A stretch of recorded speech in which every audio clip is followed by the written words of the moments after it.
नाश्ता ठंडा हो गया। ये नैपकिन तेरा गंदा हो गया। एक पॉलिटिकल पार्टी का झंडा हो गया। आज क्या खिलाओगे, ये रहा सवाल।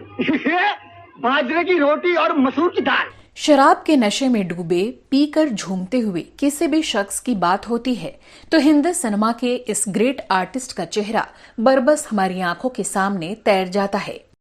Your name please.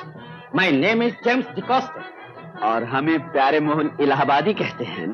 जरा गाड़ी की चाबी दीजिए। ये गाड़ी नहीं चलेगा। क्यों भाई? इसकी डिफरेंशियल में लफड़ा। वो कॉमेडियन जिनके हाथ में बोतल होती थी, बाल बिखरे और आंखें भैंगी होती थीं, उनके जुबान लड़खड़ा रही होती, वो हिचकी लेते, हकलाते हुए कुछ बोलते और हिलते डुलते बमुश्किल चल रहे होते थे। अरे क्या ये पुलिस स्टेशन है, यहाँ पुलिस होगी नहीं तो चोर उचक के बदमाश जवान होगा, नहीं तो कोई महत्व थोड़ी होगा। मैं बिजनेसमैन हूँ। बिजनेसमैन? तो मैं भी बिजनेसमैन हूँ। अब great to meet you. Hindi cinema के वो हास्य कलाकार जिनका ह्यूमर, कॉमिक टाइमिंग, अलहदा बॉडी लैंग्वेज और यूनिक स्टाइल कमाल का था।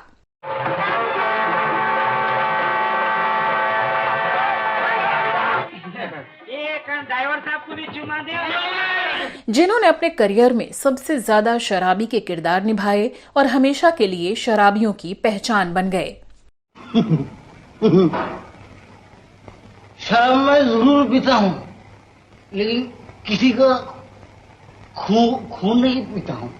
लेकिन क्या आप जानते हैं कि अपने किरदार में जान डाल देने वाले इस कलाकार ने कभी भी शराब पीकर एक्टिंग नहीं की, बल्कि बिना उसके एक्सपीरियंस के ही अपने किरदारों में डूब जाते थे।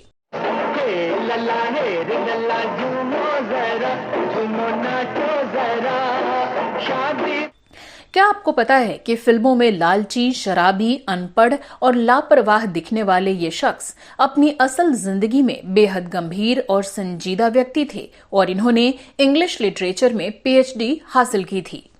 तो क्या सारा इंतजाम हो चुका है? हाँ, इस बार निशाना खाली नहीं जाएगा।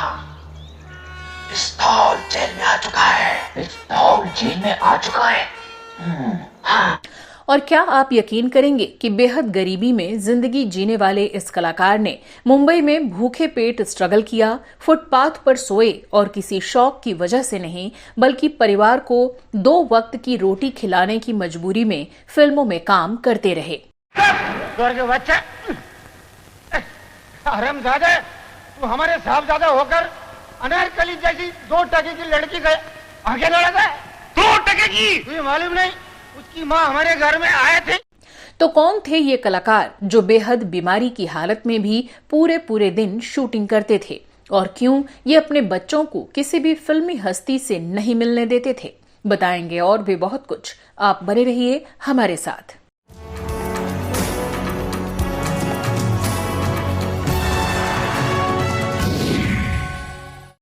बजरंगबली, मेरी भी क्या जिंदगी है। अरे कभी स्क्रू लूज, तारे ढीले, कार्बोरेटर खराब, बैटरी डाउन। प्रभु आइंदा ऐसा गलती न करना। नमस्कार दोस्तों, मैं हूं श्वेता जया और आप देख रहे हैं फिल्मी बातें। दोस्तों, आज हम हिंदी सिनेमा के जिस महान कलाकार की जिंदगी की दास्तां आपको सुनाने जा रहे हैं वो हैं 60 और 70 के दशक में फिल्मों में हास्य कलाकार के तौर पर अपनी खास पहचान बनाने वाले शख्स केस्टो मुखर्जी। गुरु, मैंने अगले जन्म के लिए अप्लाई किया था, इस जन्म के लिए नहीं। नमस्ते बजरंगी भैया। बजरंगी मर गए, बजरंगी तो सरंगी बज रही है। वो उस जमाने की तकरीबन हर दूसरी फिल्म में नजर आते और दर्शकों को हंसा हंसा कर उनके रंजो गम दूर कर दिया करते थे। ये भैया, आज तुम्हारे सेब का क्या भाव है? जो कल था। कल क्या था? जो आज है। आज कल आज कल। कह सकते हैं कि इन्होंने हिंदी सिनेमा में अपनी वो छाप छोड़ी कि बिना इनके जिक्र के भारतीय सिनेमा का इतिहास अधूरा माना जाएगा। तो चलिए सबसे पहले इस शख्स की शुरुआती जिंदगी और फैमिली बैकग्राउंड के बारे में जानते हैं। केस्टो मुखर्जी का जन्म 7 अगस्त 1925 को कोलकाता में हुआ था। ये एक बंगाली परिवार से ताल्लुक रखते थे। इनके पिता का नाम सुरेंद्र नाथ था, जो हाईली एजुकेटेड पर्सन माने जाते थे, और इनकी मां एक गृहिणी थी। केस्टो मुखर्जी की शुरुआती पढ़ाई लिखाई कोलकाता से ही हुई और आगे चलकर इन्होंने इंग्लिश लिटरेचर में पीएचडी की। इसके बारे में कम ही लोगों को जानकारी है। केस्टो बचपन के दिनों से ही अभिनय, साहित्य और आर्ट में काफी दिलचस्पी रखते थे, इसीलिए ये कई नुक्कड़ नाटकों और रंगमंच में भी अपने हुनर का जादू दिखाया करते। हाय रे, क्या नयन है, वैजंती माला, क्या बदन है, मधुबाला, क्या फिगर है, रीना रॉय, क्या चेहरा है। पढ़ाई पूरी करने के बाद इन्होंने बकायदा बंगाली थिएटर ज्वाइन किया और प्ले करने लगे। एक बार जाने माने फिल्म मेकर ऋत्विक घटक ने इनका प्ले देखा, इनकी एक्टिंग से काफी प्रभावित हुए और 1952 में अपनी बंगाली फिल्म नागरिक में इन्हें कास्ट कर लिया। ये फिल्म तो फंस गई और 1977 में रिलीज हुई, पर इस दौरान इन्होंने कुछ और बंगाली फिल्मों में काम जारी रखा। इसके बाद जाने माने फिल्म मेकर ऋषिकेश मुखर्जी ने इन्हें हिंदी फिल्मों में मौका दिया और 1957 में रिलीज हुई फिल्म मुसाफिर में एक कॉमेडियन का रोल दिया। मिलावट नहीं बाबूजी, बनावट है बनावट। ये मिलावट और बनावट का ही जमाना है। पूरे आदमी से भी किसी को हमदर्दी होती है बाबूजी। जब भगवान लंगड़ा ही ना पैदा करे तो खुद बनना पड़ता।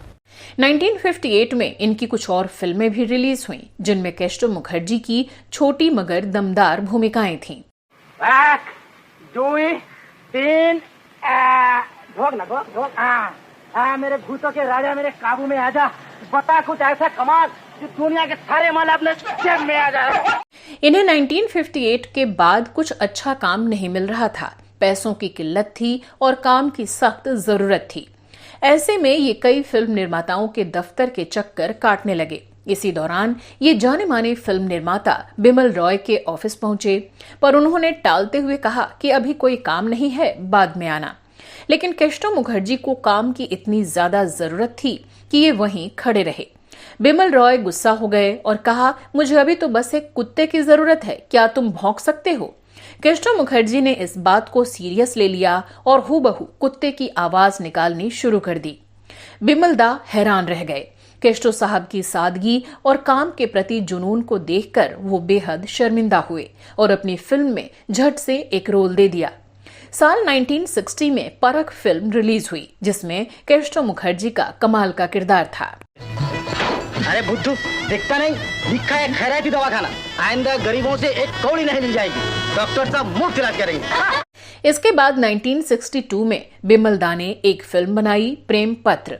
इस हिट फिल्म में भी केस्टो मुखर्जी ने काम किया। इसके साथ साथ अब केस्टो मुखर्जी और भी कई फिल्मों में काम करने लगे थे।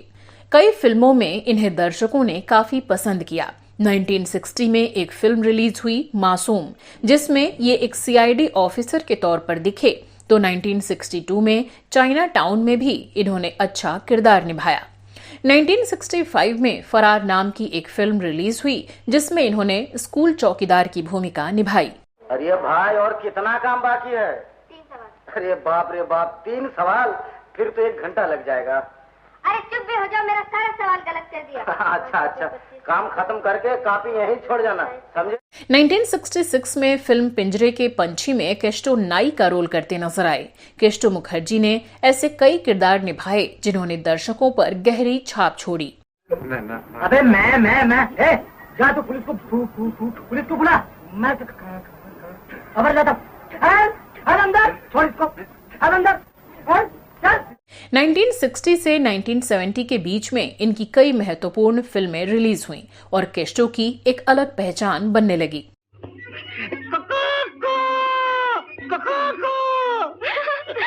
इसके बाद एक फिल्म आई, पड़ोसन, जिसमें किशोर कुमार की संगीत मंडली में केस्टो की एक खास भूमिका थी। इनका किरदार एक बंगाली शख्स का था, जिसमें ये बिल्कुल कलकतिया अंदाज में नजर आए। साधु तो पंचरत्न नाटक मंडली के पंचरत्न।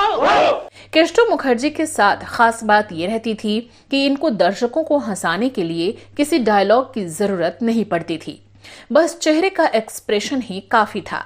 आंखों की पुतलियों को घुमाकर हिचकी लेकर जब ये गर्दन हिलाते तो सिनेमा हॉल में ठहाकों की गूंज तैर जाया करती थी। अरे भोले, तेरी प्रीत का तो तांडव नृत्य हो गया है। तू जिस कन्या से मोहब्बत करता है वो तो किसी नचाइए के साथ रास लीला कर रही है। साथ ही इनका भोला अंदाज और बिखरे बाल भी दर्शकों में गुदगुदी पैदा करते। हालांकि आप इसे टाइप्ड अंदाज भी कह सकते हैं, लेकिन इसी खास अंदाज की वजह से केस्टो मुखर्जी को अधिकतर फिल्मों में कास्ट किया जाने लगा और शायद लोगों को भी इनका यही रूप देखने में मजा आता था। साहब वो बहुत चालाक आदमी था। वो कैसे? साहब अभी बताता हूँ। साहब उस आदमी ने रिश्वत खा के एक मुजरिम को जेल से भगा दिया था। पर आपको ये जानकर हैरानी होगी कि इन्हें काम तो खूब मिलता, लेकिन पैसे 13-22, क्योंकि उस दौरान इस तरह के छोटे मोटे रोल करने वाले एक्टर्स को इतने ज्यादा पैसे नहीं मिलते कि इनकी आर्थिक स्थिति ठीक रह सके। इसीलिए केस्टो को ज्यादा से ज्यादा फिल्मों में काम करना पड़ता ताकि घर चलाने लायक पैसे कमा सकें। 10 पैसा देना। मेरे पास नहीं है बेटे, चल। खाना खिला देना। बोलो ना मेरे पास नहीं है। देख ना मेरी पेन पड़ गई, एक पेन दिला देना। कहा ना कुछ भी नहीं है। कुछ भी नहीं तो चलना, दोनों मिलकर भीख मांगेंगे। क्या भीख? इसीलिए केस्टो मुखर्जी अलग अलग निर्माता निर्देशकों के पास जाया करते और काम मांगा करते थे। एक पढ़ा लिखा शख्स, एक उम्दा कलाकार, लेकिन फिर भी उसे हमेशा काम मांगने और घर चलाने की जद्दोजहद से गुजरना पड़ता। आजकल इतने उदास क्यों रहते हो भाई? अरे कादिर, मैं क्या बताऊं भाई, अंजू बिटिया चले जाने से जिंदगानी के तू की चला गया। आज 6 महीने हो गए कुकुर को बोले हुए। उन दिनों असित सेन एक फिल्म बना रहे थे, माँ और ममता। इस फिल्म में एक शराबी के रोल के लिए एक कॉमेडियन का किरदार था। उस समय जॉनी वॉकर, महमूद और जगदीप सभी काफी बिजी थे। ऐसे में जब केस्टो मुखर्जी काम मांगने उनके पास पहुंचे तो असित सेन ने इन्हें कास्ट कर लिया और यहीं से शुरू हुआ शराबी कॉमेडियन केस्टो का सिलसिला। तुम लोगों की जुबान एक शराबी और एक अबला के सामने ही खुल सकती है। किसी में दम है तो बुलाओ सुंदर को। 1970 में फिल्म माँ और ममता रिलीज हुई, जिसमें पहली बार केस्टो मुखर्जी ने एक शराबी का रोल निभाया और यही वो फिल्म साबित हुई जिसने केस्टो मुखर्जी को बड़े पर्दे पर एक नई पहचान दिलाई। इसके बाद 1970 में ही इनकी अगली फिल्म आई सुहाना सफर और इसमें भी केस्टो मुखर्जी ने शराबी की ही भूमिका अदा की और इसमें किरदार का नाम भी केस्टो ही था। फिर तो इन्होंने अपनी अदायगी से किरदार में ऐसी जान डाली कि फिल्म डायरेक्टर की पहली पसंद बनने लगे, खासकर जिन्हें एक शराबी के किरदार की जरूरत होती थी। तुम मैनेजर हो? मैं दोस्त हूँ। दोस्त ना रहा, प्यार ना रहा। इसके बाद कई फिल्म डायरेक्टर तो केस्टो मुखर्जी के लिए एक शराबी का रोल क्रिएट करने लगे और ऐसा किरदार फिल्म में अलग से ऐड किया जाने लगा, भले ही वो छोटा सा रोल ही क्यों ना हो। सुशी बहुत चालाक समझती है अपने आप को, निशान लगा गई। अरे तू गई, तेरा निशान भी, मैं भी तेरा बाप हूँ। कहते हैं कि फिर तो ज्यादातर लोग ऐसा ही समझने लगे कि शायद केस्टो बहुत बड़े शराबी हैं और बिना शराब पिए एक पल भी नहीं रह सकते। लोगों को लगता था कि शराब के नशे में ही ये फिल्मों में इस कदर अच्छी एक्टिंग कर पाते हैं, क्योंकि इतनी रियल एक्टिंग तो कोई शराबी ही कर सकता है। भैया, अरे वाह, खूब पहन लिया। ये किराए का है या लॉन्ड्री खोली? मेरी भी नजर बहुत तेज है, खूब पहचान लिया। लेकिन 1970-71 में गुलजार ने एक फिल्म बनाई किताब, जिसमें केस्टो ने एक सीरियस टीचर का चरित्र निभाया और इसमें भी जबरदस्त जान डाल दी। इसके अलावा भी और कई फिल्में रहीं जिसमें शराबी के अलावा भी केस्टो मुखर्जी ने अलग अलग तरह की भूमिकाएं निभाई और उनमें भी अपनी एक्टिंग की खूबसूरत छाप छोड़ी। ये किस बदतमीज की हरकत है? जवाब दो, किस बदतमीज ने ये लिखा है? नहीं बोलोगे? मैं अच्छी तरह बुलवाना जानता हूं। ठीक है। जब गुलजार ने परिचय फिल्म बनाई तो उसमें भी केस्टो मुखर्जी को एक ट्यूशन टीचर की खास भूमिका दी, जिसमें ये शरारती बच्चों को पढ़ाने जाते हैं और बच्चे एक कछुए की पीठ पर मोमबत्ती ढककर अंधेरे में छोड़ देते हैं और फिर केस्टो मुखर्जी डर से भाग खड़े होते हैं। इस अभिनय को आज भी याद किया जाता है। अभी तो तुमने कुछ किया ही नहीं बेटा, तब ये हाल है। सोचो अगर कुछ करोगे तो हम क्या हाल कर देंगे। मैंने बहुत तारीफ सुनी है तुम लोगों की, एक एक क्यों ना सीधा कर दिया तो कहना। खड़े हो जाओ। इसके बाद कॉमेडियन महमूद ने केस्टो मुखर्जी को अपनी फिल्म मुंबई टू गोवा में कास्ट किया, जिसमें इन्होंने बिना बोले ही नींद में दर्शकों को गुदगुदाने का काम किया। जग छोड़ा है तेरे प्यार में सनम, जग छोड़ा। साल 1973 में फिल्म जंजीर में भी केस्टो मुखर्जी ने एक खास रोल से अपनी कला का लोहा मनवाया।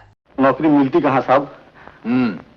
नौकरी नहीं मिलती या काम करने से घबराते हो? साहब भगवान जानता है चोरी चकारी करने में कितनी मेहनत करनी पड़ती, पर क्या करे, एक बार बदनाम हो गए नौकरी कौन देगा साहब। ये वो दौर था जब फिल्मों में जॉनी वॉकर, महमूद, राजेंद्र नाथ, टुनटुन, असरानी और जगदीप जैसे दिग्गज कलाकारों का बोलबाला था। लेकिन उन सबके बीच केस्टो मुखर्जी ने अपना अलग अंदाज डेवलप किया और हमेशा डिमांड में बने रहे। महाराज, महाराज जी।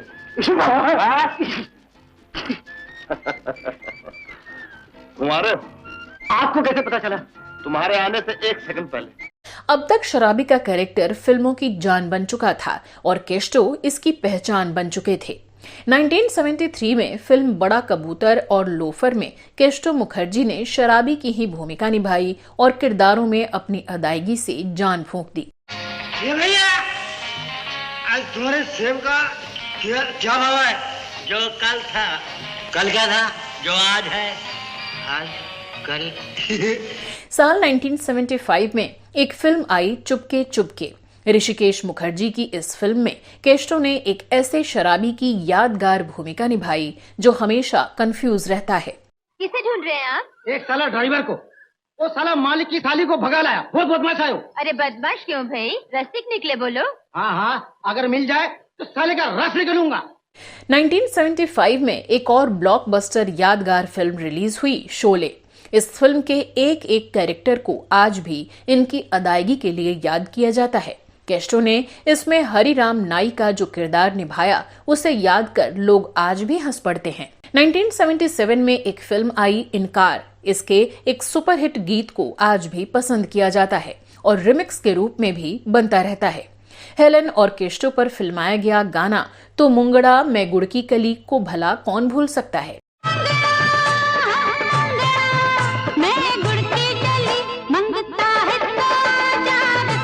वहीं इसी साल आई फिल्म चाचा भतीजा में केस्टो मुखर्जी ने धर्मेंद्र के दोस्त का रोल निभाया और धर्मेंद्र अपने दोस्त को केस्टो नाम से ही बुलाया करते थे। अबे नींद आ रही है यार। यार मत कर। अरे अभी मैं यार नहीं हूँ। अरे अभी मैं शायर हूँ। कविता लिखता हूँ। हाँ।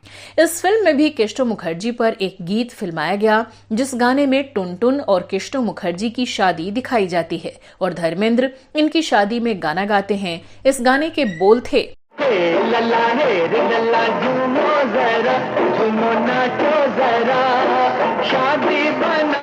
1977 में जब ऋषिकेश मुखर्जी ने फिल्म गोलमाल बनाई तो उसमें केस्टो मुखर्जी के लिए अलग से किरदार जोड़ा जो बेहद कमाल का रहा।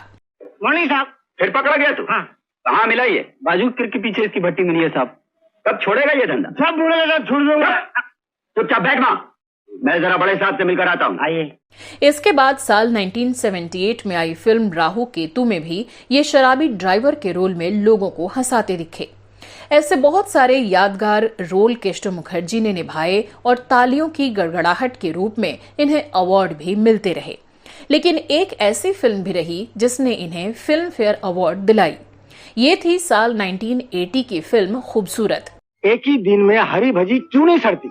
चलिए चलिए सरसों की टूक बनाइए और जुबान हिलाइए। अशरफी साहब, शायरी के बगैर इस घर में मुझसे काम नहीं होगा। हालांकि इससे पहले भी ये कई फिल्मों के लिए फिल्म फेयर में नॉमिनेट किए गए थे। ये फिल्में थीं साल 1975 की फिल्म काला सोना, 1977 की फिल्म चाचा भतीजा, 1978 में आई फिल्म आजाद और 1980 में आई फिल्म बेरहम। दुखी मन मेरे। दुखी भैया कौन है? 6 नंबर क्वार्टर यही है ना? 6 नंबर? हाँ, वो रमेश शर्मा यहाँ रहते हैं। नहीं मालूम। ए भैया अंदर साल 1981 में मैं और मेरा हाथी फिल्म में भी केस्टो मुखर्जी ने एक शराबी की यादगार भूमिका निभाई। केस्टो को लेकर हमेशा से कहा गया कि इन्होंने कभी शराब नहीं पी, फिर भी शराबी की भूमिका ऐसी निभाई कि कोई भी इनके लेवल को आज तक छू नहीं पाया। लेकिन हाँ, इसके साथ एक सच और भी है जिसे केस्टो साहब ने खुद अपने एक इंटरव्यू में बताया था। केस्टो साहब ने कभी भी शराब पीकर शराबी की एक्टिंग तो नहीं की, लेकिन हाँ, जब काम पर नहीं होते थे तब शराब पीने से इन्हें कोई परहेज नहीं था। खासकर शुरू में जब ये मुंबई में आए थे तो ऐसी जगह पर रहते थे कि सांप, बिच्छू और भूतों का डर इन्हें सताया करता था। उस डर से जब इन्हें नींद नहीं आती थी तो ये थोड़ी सी शराब पी लेते और सब टेंशन भूलकर सो जाया करते थे। बाद के दिनों में भी केस्टो मुखर्जी की आर्थिक स्थिति कभी भी ठीक नहीं रही, क्योंकि तब छोटे रोल करने वाले कलाकारों को ज्यादा फीस नहीं मिला करती थी और इसके लिए घर गृहस्थी चलाना भी इन्हें मुश्किल पड़ता था। जानकार बताते हैं कि 1980 के दौरान जब इनकी फिल्म बेरहम की शूटिंग चल रही थी तब केस्टो मुखर्जी की तबीयत काफी खराब रहा करती थी, पर इनके पास पैसों की इतनी किल्लत थी कि अपना इलाज कराने के भी पैसे नहीं थे। फिर भी ये बिल्कुल तय समय पर शूटिंग पर पहुंचते और घंटों काम करते रहते थे, जिस वजह से तबीयत ज्यादा बिगड़ती चली गई। लेकिन काम के प्रति समर्पण के अलावा परिवार की जिम्मेदारियां भी इन्हें आराम नहीं करने देती थीं। इनके परिवार की बात करें तो 1964 में इन्होंने छाया नाम की लड़की से शादी की थी, जिनसे इनके 2 बेटे हुए, रंजीत और इंद्रजीत। केस्टो ये कभी नहीं चाहते थे कि इनके बच्चे फिल्मों में आएं। ये चाहते थे कि इनके बच्चे पढ़ाई करें और पायलट और डॉक्टर बने। केस्टो मुखर्जी के बड़े बेटे बबलू मुखर्जी ने एक इंटरव्यू में बताया था कि इनके पिता असल जिंदगी में कॉमेडियन नहीं बल्कि एक सीरियस इंसान थे। वो अपने बच्चों से फिल्मों को लेकर कोई बात नहीं करते थे, यहाँ तक कि कोई फिल्मी शख्स जब इनसे मिलने घर पर आता था तो ये बच्चों को अंदर कमरे में भेज दिया करते थे। बताते हैं कि इसके पीछे केस्टो का एक डर था कि इनके बच्चे फिल्मी दुनिया की चकाचौंध में खो न जाएं। केस्टो मुखर्जी ने 30 साल से ज्यादा सिनेमा में काम किया और करीब 100 फिल्मों का हिस्सा रहे। 1981 में इनकी आखिरी फिल्म आई थी 5 कैदी, लेकिन पूरी जिंदगी ये अक्सर फाइनेंशियल प्रॉब्लम्स का ही सामना करते रहे। केस्टो साहब मीडिया से भी कम ही मुखातिब होते थे और इंटरव्यू देने से भी बचा करते थे, लेकिन एक बार एक शख्स इंटरव्यू के लिए इनके पीछे पड़ गया और आखिरकार इन्हें इंटरव्यू देना पड़ा। उसी समय उस जर्नलिस्ट ने इनकी पत्नी के साथ इनकी एक तस्वीर भी खींची थी, जो कि आज मीडिया डोमेन में मौजूद इकलौती तस्वीर है। केस्टो मुखर्जी ने उसे इंटरव्यू में बताया था कि जब वो कोलकाता से मुंबई आए थे तो उनकी हालत बहुत खराब थी। वो काम की तलाश में थे और बहुत ही स्ट्रगल किया था। तब इन्हें फुटपाथ पर भी सोना पड़ा और दोनों वक्त का खाना मिलेगा इस बात की भी कोई गारंटी नहीं होती थी। खैर, 1982 आते आते केस्टो साहब और ज्यादा बीमार होते चले गए। फिर 4 मार्च 1982 को अचानक पता चला कि केस्टो मुखर्जी अब इस दुनिया में नहीं रहे। लेकिन आपको जानकर हैरानी होगी कि ये इनकी बीमारी की वजह से नहीं हुआ था, बल्कि मुंबई में ही इनका भयानक रोड एक्सीडेंट हो गया था और एक्सेसिव ब्लीडिंग की वजह से इनकी जान चली गई। सभी को हंसाने वाला शख्स जिसका बेहद दर्द भरा अंत हो गया। तब इनकी उम्र सिर्फ 56 साल की थी।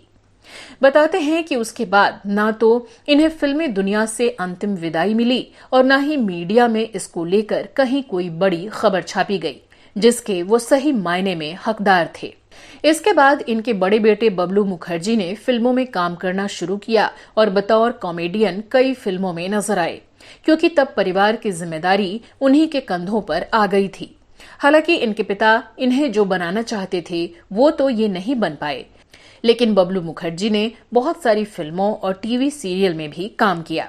मैं जाऊंगा, जरूर जाऊंगा इसी वक्त उस भयानक जंगल में और उस महालक्ष्मी के मंदिर से वो हीरा लेकर आऊंगा जिससे कि राजकुमारी फिर से इस दुनिया को देख सके। वहीं 1985 में केस्टो मुखर्जी के छोटे बेटे रंजीत का निधन हो गया। बबलू मुखर्जी अब अपने पिता के नाम की एक एक्टिंग एकेडमी चलाते हैं और फिल्मों का भी हिस्सा हैं। ये अपनी पत्नी पूनम और 3 बच्चों के साथ मुंबई में ही रहते हैं। केशव मुखर्जी को इस दुनिया को अलविदा कहे कई दशक बीत चुके हैं। अपने खास अंदाज और बेहतरीन अदायगी की वजह से ये आज भी हम सबके जहन में जिंदा हैं और हमेशा रहेंगे। आज भी लोग इनकी मिमिक्री करते हैं और इनके स्टाइल की चर्चा करते हैं। केशव मुखर्जी सिनेमा के वो सितारा हैं जिन्हें कभी भी बुझाया नहीं जा सकता। नामा खोल,